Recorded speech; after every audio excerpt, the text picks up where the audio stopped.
I want to talk to you a little bit about how to promote a podcast this year. And the thing is, if you're a podcaster or you are working for a podcasting show, you want to think about promotion, and not only in the end of after producing the podcast, but at the beginning. You got to have a certain vision when it comes to a promotion. So I want to talk to you a little bit about optimizing. So what do you think about promoting a podcast? You got to really have a number in your mind, right?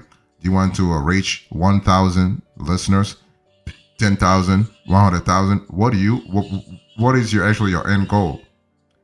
And this critical mass is going to help you actually activate in your team the resources, the initiatives, the expertise you need to actually get your goal reached real fast. Okay, it's important to understand that podcast promotion starts with your existing audience. If your existing audience thinks your podcast is wonderful, they will promote it for you. If they think your podcast is crappy, you know the deal, right? So it's all about making sure that you are adding value to your existing target audience. Even if you have 5 listeners, those 5 listeners are your jewels. Okay, they are going to help you. They are going to go. They're going to help you go from 5 listeners to 50 to 500 to 5,000 to even 5 million. You never know. So you have to know exactly who you want to reach. So this is all part of the podcast planning process.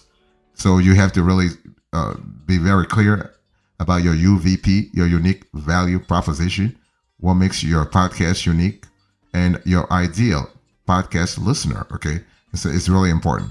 Now, if you want folks to actually follow your podcast, you got to really add some value. What are you proposing? And how are you delivering that proposition? How are you connecting with your audience? What kinds of value are you adding every single time they listen to you? Because people are taking 30 minutes of their time to listen to your podcast. But the question is, it has to be mutually beneficial. In other words, you have to add value to them.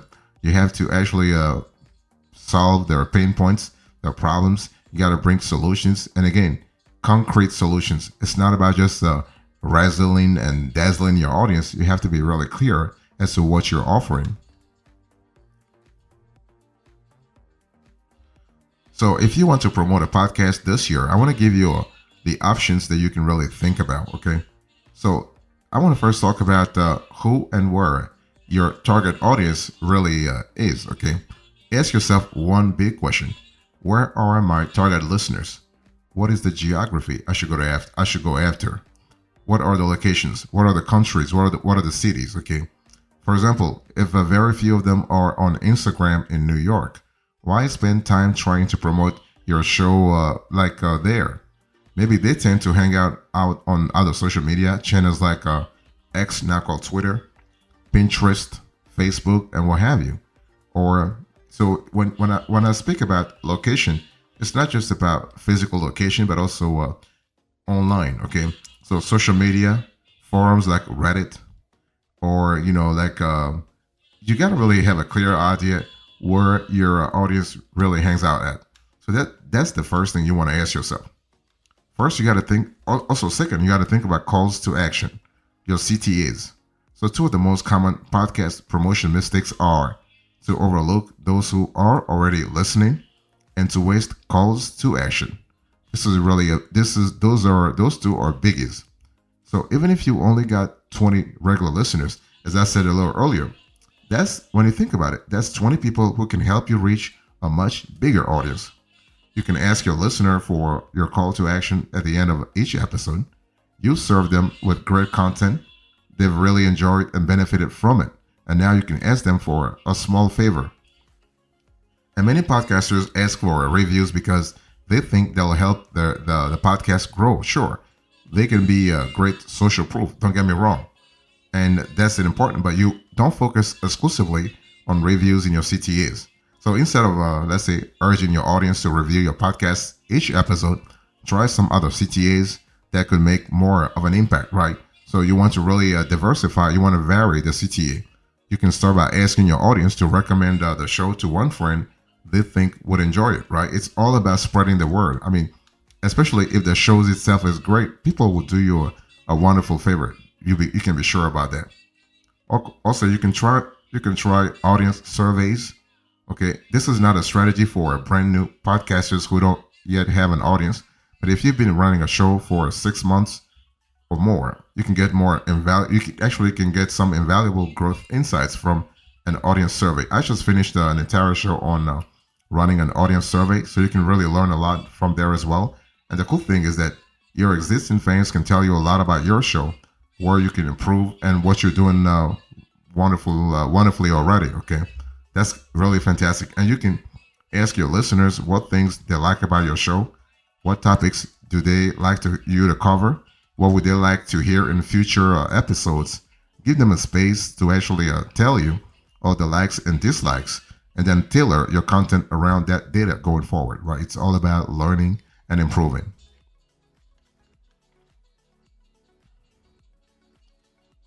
If you want to promote your a podcast this year, you also need to think about website optimization. So what I want you to do is to actually optimize your website for podcast growth, because a great podcast can still suffer from having a poor website associated with it. So when you think about having a poor website, you are thinking about you sort of reducing your SEO possibilities. And as a podcaster, you do not want to limit your show's growth by overlooking some low hanging website based fruits. You want to enable your audience and traffic to help you grow. So if you don't have, let's say, if you don't have a home for your show yet, you can probably think about having a home, in other words, a website. Okay. Because you need to really think about why it's important to have a website, how to do it, and where. So now here are some important things to consider right off the bat. Do you have an about page where you sell the benefits of why people should listen? What's in it for them? Do you have a subscribe page where you link to podcast directories like Apple, Google Podcast, and Spotify? You could even explain here why and how to subscribe to the show. Do you have a contact page? Listen how folks can get in touch. You want to stick your email address and social media links here. Do you have a media kit page? I actually just had an entire show on podcast media kit, so go watch that show also. Do you have social sharing buttons on your post? You want to make it easy for your listeners to promote your episodes. So if your domain name is descriptive and memorable and easy to spell, that's kind of cool. If it's not, you want to fix that right now. And does your site display properly on mobile and tablets? In other words, you want to have a responsive site. Okay. So it's important to also think about creating a short promo trailer for your podcast and actually embedding it on your homepage. That way, potential listeners who arrive on your site can get a taster of the show right away. Really, nothing really complicated, really straightforward. That way you are able to connect with your potential listeners and at a very deep level. They can hear your voice, they can hear your delivery, they can have a clear idea about what to expect if they were to listen to you in the first place.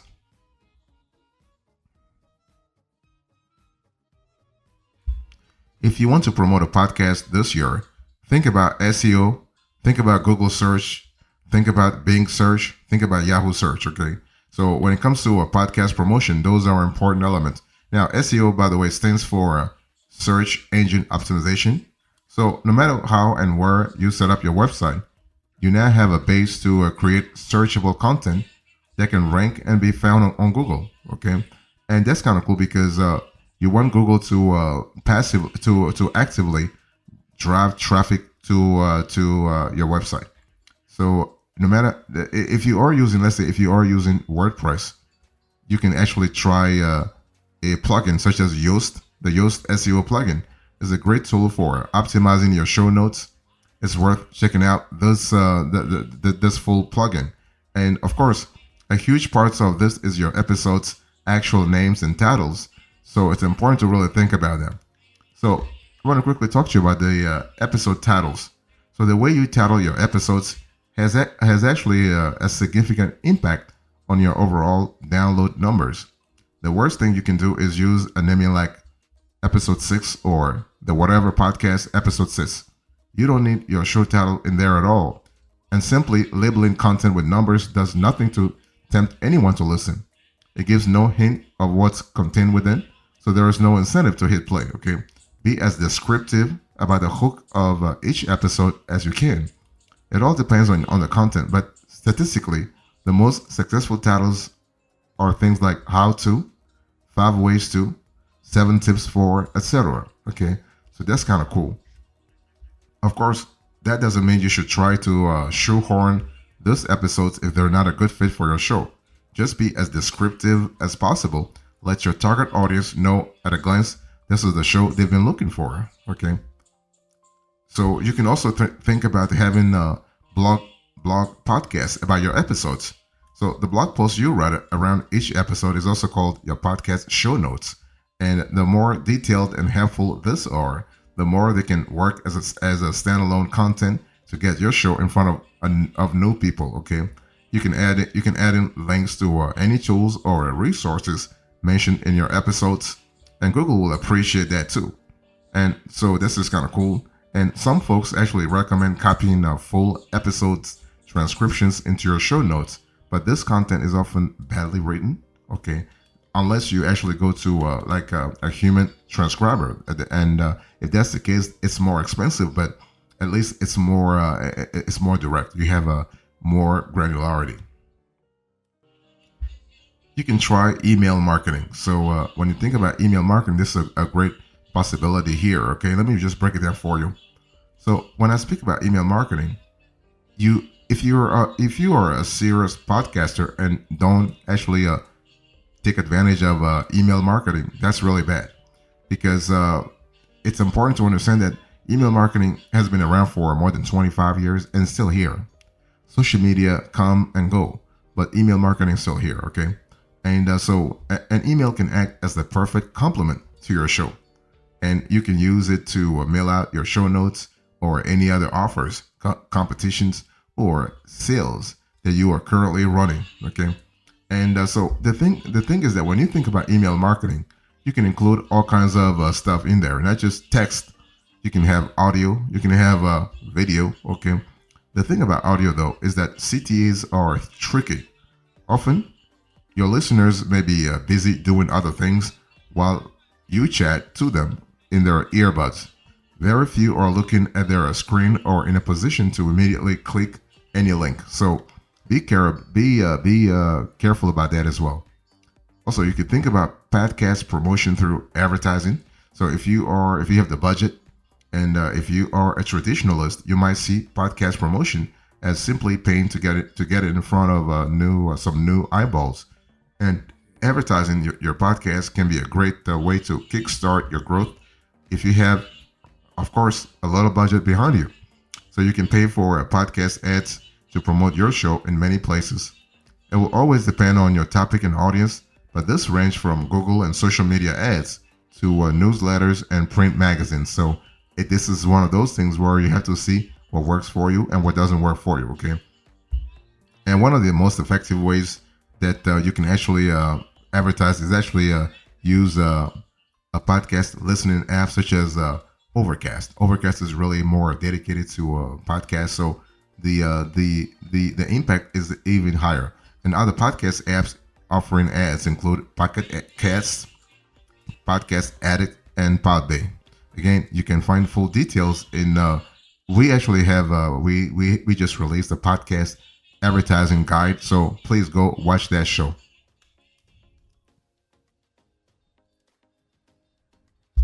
When you think about promoting a podcast, you can also think about social media platforms like Facebook or YouTube or Pinterest, right? It's one of those things where you have to really you want to diversify your base anyway. But the thing is that if you use particular social media channels, this can certainly be used as podcast promotion avenues alongside your other strategies. Don't be exclusive to only one social media.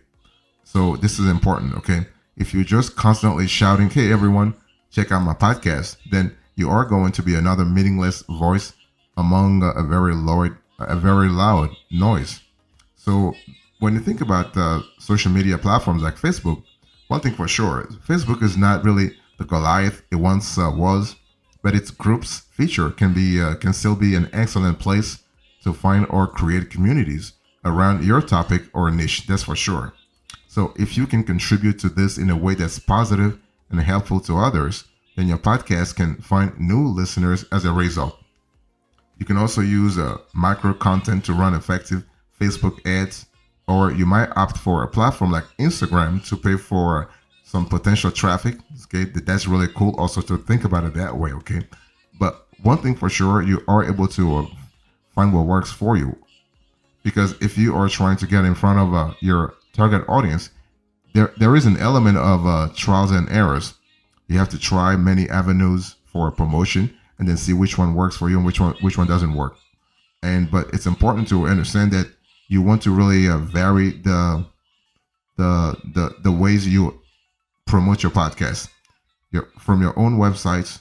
I mean, from the show, from the podcast itself, the show itself, to your website, to your social media handle, to newsletters, to let's say third party actions also. Okay, that's an important. So the more you vary, the more you will see what works and what doesn't work.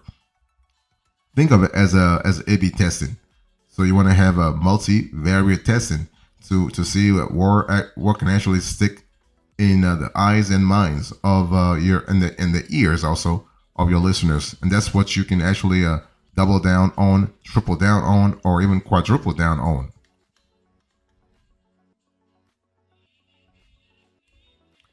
So when you think about promoting a podcast this year, maybe another way is collaboration and cross promotion, right?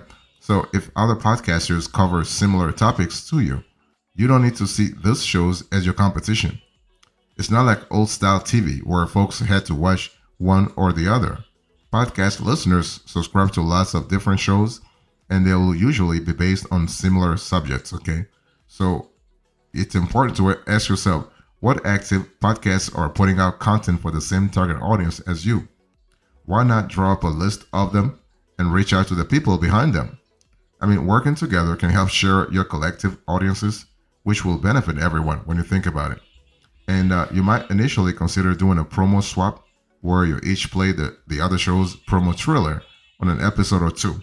This is kind of cool. You could also look at collaborating on some podcast content.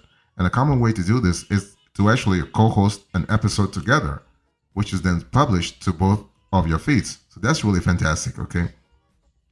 And if there are a handful of podcasters in your niche that you are in touch with, you could also create a montage episode. This is where you actually reach out to them with a question and have them answer in an audio form. Then you piece this together into a single episode. Okay, that's kind of cool. And montage episodes are well shared among everyone involved. In turn, everyone's audience gets a boost as a result. So that's kind of cool. And you can also, if you want to promote your podcast, you can create a content for or about others. Okay, this actually follows from the collaboration angle and is also based around creating shareable content. So a popular way to promote your podcast is to actually do a guest blog post on a site with a similar target audience. And with a guest post, you are creating insightful and helpful content for their readers, and in turn can link back to your own content. And you can also create content that will be well shared by reviewing a product or service you like. Okay, then that's kind of cool because it gives you this sort of vision, down the road, so you have a clear idea of what works and what doesn't work. Okay, you can also try another thing, and this is, for instance, you can have visibility through financial support. You can create shareable videos. You can also have in-person podcast promotion, and this is kind of cool because it helps you actually get things done a lot faster.